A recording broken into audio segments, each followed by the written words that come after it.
এইভাবে মধু দিয়ে বিসমিল্লাহ। দারুণ তো। আমিও দেখছি, এই প্রথম খাচ্ছি।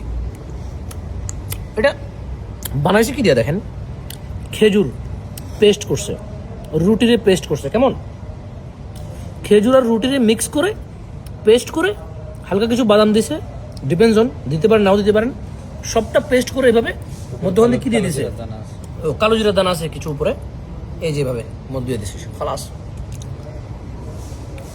এটা মানে খেজুর পেস্ট, খেজুর রুটি পেস্ট মিক্স, উপরে দিয়ে মধু আর কটা কালো জিরার দানা ছিটে দিছে।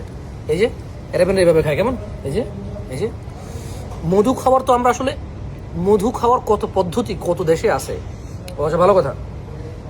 পৃথিবীর এক এক দেশে যেমন খাবার আপনি এক এক রকম দেখেন, এক এক রকম স্বাদ, মধু কিন্তু ফুলের ভিন্নতায় মধুর ভিন্নতা। কোথায় আপনি কি মধু খাইছেন এই মধু পৃথিবীর কোথাও আর পাওয়া যাবে না। এক্স্যাক্টলি ওই এরিয়া পাওয়া যাবে যে এরিয়া আপনি পাইছেন, কারণ ওই এরিয়া হয়তো সেম ফুলগুলো ফোটে।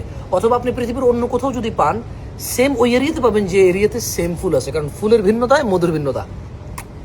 আমি এটা তো সুন্দরবনের মধু চাচ্ছি। বাংলাদেশের যে সুন্দরবন রয়েছে, চাক্কাটা মধু সিজনে 1-1.5 মাসই 2 মাস পর্যন্ত সর্বোচ্চ অনুমোদন পাওয়া যায় সরকার থেকে।